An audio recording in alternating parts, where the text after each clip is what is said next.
Ah, yeah, making a video, I think. Yeah, looks like it. So anyway, yeah, out and about. Things to do, weather coming and whatnot. Almost fell down. So anyway, I thought I'd make a video. I have to do this democracy thing for Vlogger so I figure I will do this video for my own purposes, to go over the subject, and yeah, you can watch it or not. So it's just me collecting my thoughts, preparing myself for trying to say it in a way that's understandable and meaningful to people. That we can do this democracy thing is just pretty much a system design, right? It's one of these things you want to engineer, this idea of civilization, social justice. How do you get to the how do you create a system that creates the best decision making for the collective, for the overall society, in terms of maintaining what could be called the best interest of some common goals, through fertilizing the best of creativity, maximizing our productivity, managing us as if we were slaves to efficiency, slaves to the highest quality of existence. That we were sort of after that as individuals and as a collective. We want to be proud of the human race. We want to glean something out of us all, and do it in some manner where we can all live as richly and as comfortably as possible in achieving the goal. So it's like we do have this task of efficiency, of not embarrassing ourselves, reducing harm. There's a broad outline of a good functioning society, and you know what it does. You know what it doesn't have in it, which is a lot of rape and murder and exploitation and brutality and all that kind of crap. And so, as has been often stated, of all the systems, dictatorship and, finding like the smartest guy and just saying, let him do it, let him figure it out. That we've sort of, tends to be an agreement, that some sort of democratic process, some sort of equal and broad involvement by all of us in the process of developing our own civilization is not only fruitful in terms of producing without producing the profound negatives, but is also fruitful in maximizing, again, this or protecting against things that would be harmful and exploitative, and keeping everybody protected from concentration camps and gulags, that kind of thing. Yeah. And also compensating for the inefficiencies of nature in terms of being kind of cruel and brutal, and this distribution of capacity and ability, based on rather arbitrary and unresponsive to character. Deserve has nothing to do with it. And I guess one could argue that the whole point of civilization is to sort of make deserve have everything to do with it, or try to, at least. So anyway, there's this general agreement that something democratic, something that empowers everybody, that gets everybody connected to the system, thinking about the system, wanting to be a part of it, would be the best plan. And there's so many ways to implement that participation. And we, we have a system invented, over 250 years ago, and it's an inadequate system in the sense that it's based on a time when we didn't have the technology to communicate well, and we were creatures of our geographic environment. We were all kind of segregated. The Quakers all lived in one pile, and the holistics lived in another pile, and it was just a very different kind of world than it is now.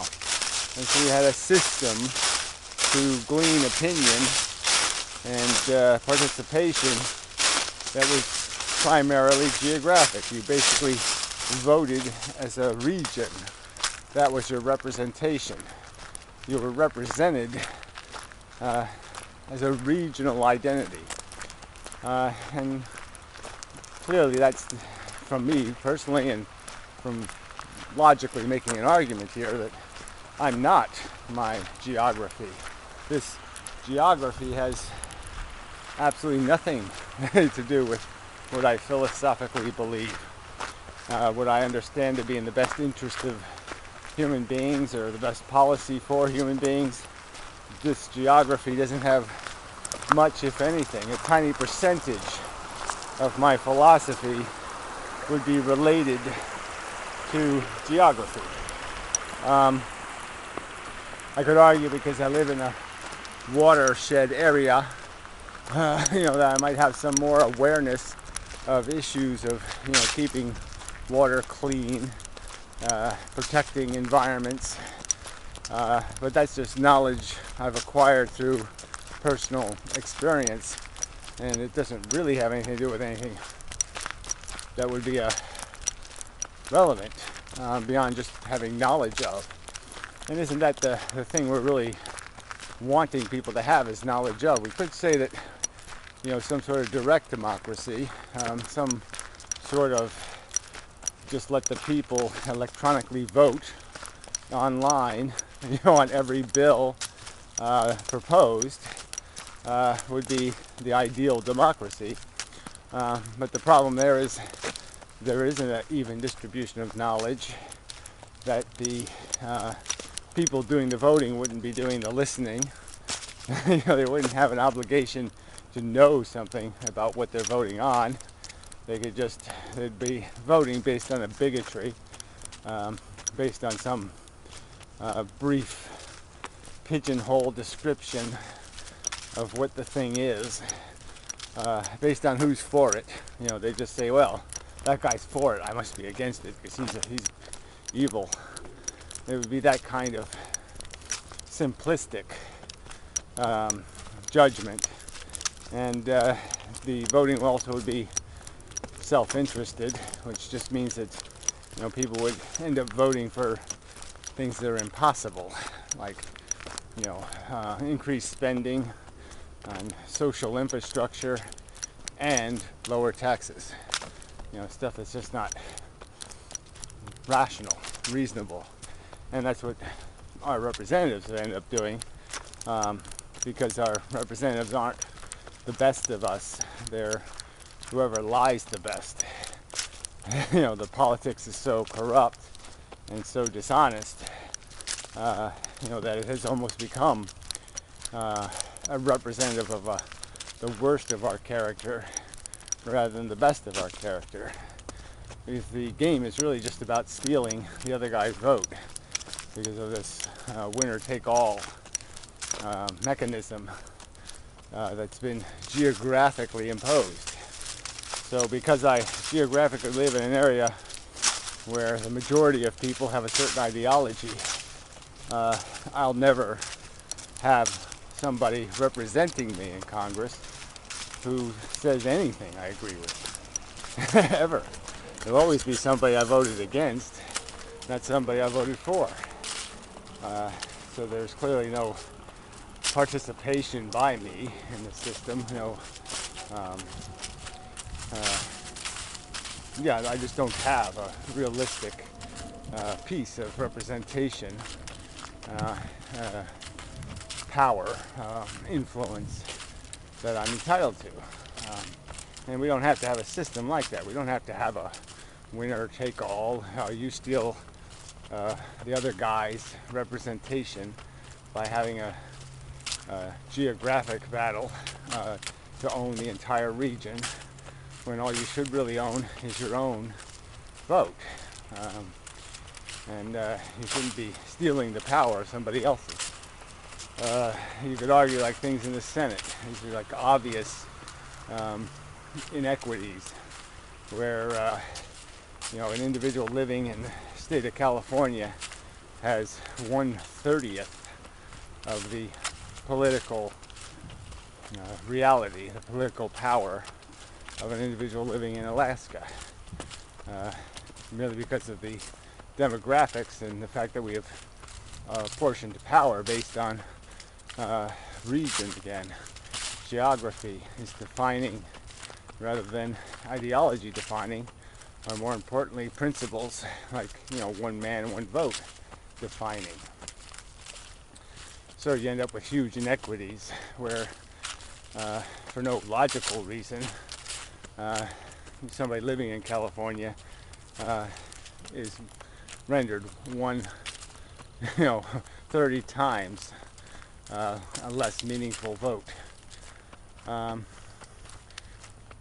So yeah, it's all just you can have different kinds of systems, and if you implement a couple of simple policies, instant runoff voting is one of them. This technology of allowing people. Well, let's first I ought to say something about the idea of representation. Just because the point is, direct democracy doesn't work because people aren't going to be informed enough. They're not going to do enough work to understand all the bits and pieces, the implications of certain policy.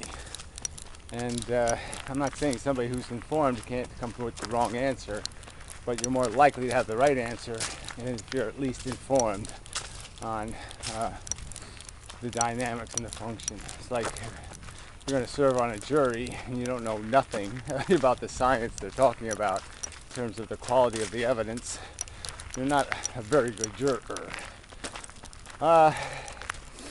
So yeah, it's better to have representatives who presumptively are obligated to do that research, take the time to understand. It's their job to understand, essentially. Their full-time, well-paid job to get it right, theoretically. And I think you do need that, though, to have good policy, to write good law. It has to be somebody's full-time job, or they're not going to write good law. So I think that's why the idea of representation, the idea that we would all strip ourselves down, to 100 or 500,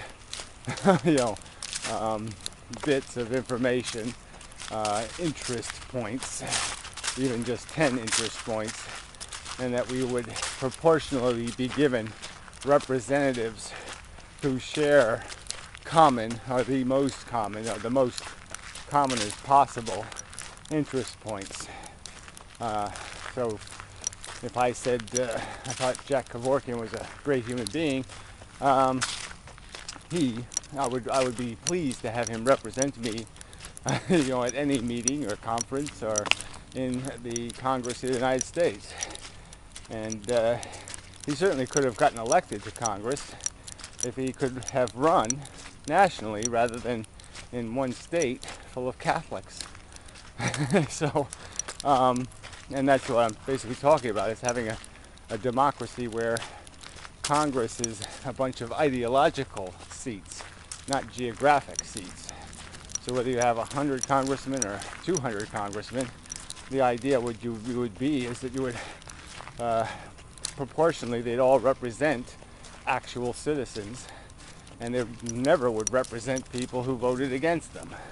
They'd only be there through positive votes and through a system of instant runoff voting, applying that, getting rid of the geographic problem, and applying instant runoff voting, you can create a system where, yeah, your representative is going to be a lot like you. He's going to be somebody you voted for, and if he displeases you, you can always vote for somebody else, but I'm just saying it's going to mean something when you vote for somebody else, because he's going to need those affirmative votes.